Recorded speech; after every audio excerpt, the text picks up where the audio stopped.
absolutely nothing. No Grandma, no food on the stove or counter, and no smell that either had ever been there. Nothing but the always lingering hint of Grandma's Jergens lotion. "You're late." Her voice came from the living room, the same room Brandy had just walked through. She turned back. "I'm not. It's just now 6 o'clock. I asked you to be home by 5:30 tonight." It was a statement. Nothing more, nothing less. At least Grandma wasn't a lecturer, which made her infinitely better than most grown-ups. 5:30, really? When did you say that? "Last night. I told you we were going to our neighbor's house for dinner, my friend who lives just a couple of streets over." "Oh, right." Brandy waved her hand dismissively. "Have a good time. I'll just fix some mac and cheese right here and call it good. I'm going to the movie with some friends later." "Nope. You're coming." The determination in Grandma's voice was unusual enough that Brandy paused to consider.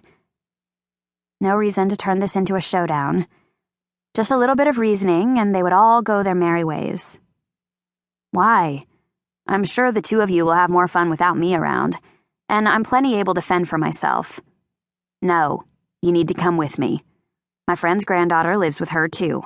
You two can get to know each other. It's time you found a nicer group of friends." "My friends are fine."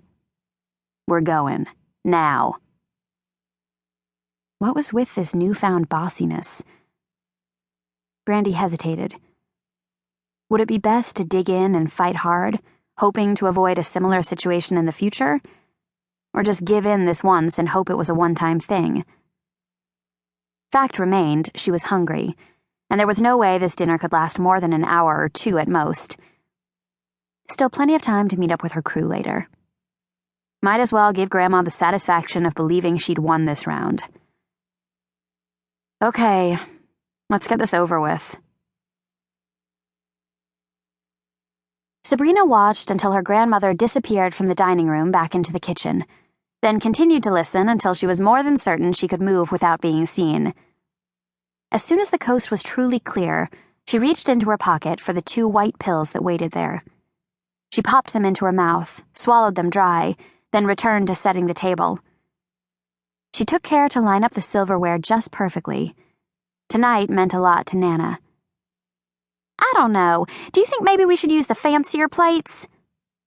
Just that fast, Nana reappeared in the dining room.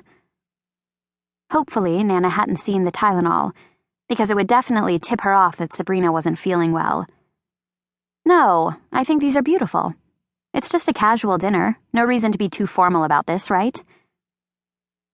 The old lace tablecloth had been around for far longer than Sabrina, she was sure of that. Yet just like everything in Nana's house, it felt warm, cozy, and familiar. I suppose you're right. Don't want to come across as pretentious." She walked closer to the table and looked around. "Yes, these will do just fine." She still didn't look quite convinced. "Mrs. Jenkins is such a nice lady. I look forward to meeting her granddaughter. From what I gather from Maudie, she hasn't fallen into the best crowd at school. I'm sure hoping the two of you get along, that maybe she can look to you as something of a role model."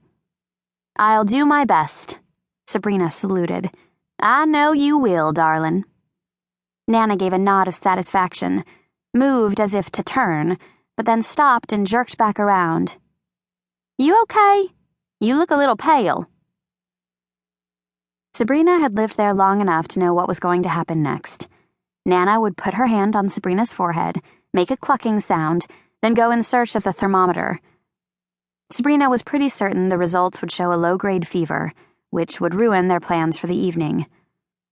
As appealing as it sounded to go to bed, she knew her grandmother was looking forward to this event, so she took evasive action and made for the front of the house. "I'm fine, just a little tired. You know how I get when I'm working on a school project. You don't get enough rest, that's for sure and for certain. You need to take better care of yourself. When you came to live here, I promised your mother I'd see that you got healthy meals and enough rest." "Oh, Nana, grown-ups worry too much." To keep listening to this audiobook, I've left you a link in the description so you can do it. at no cost thanks to Audible's 30-day free trial.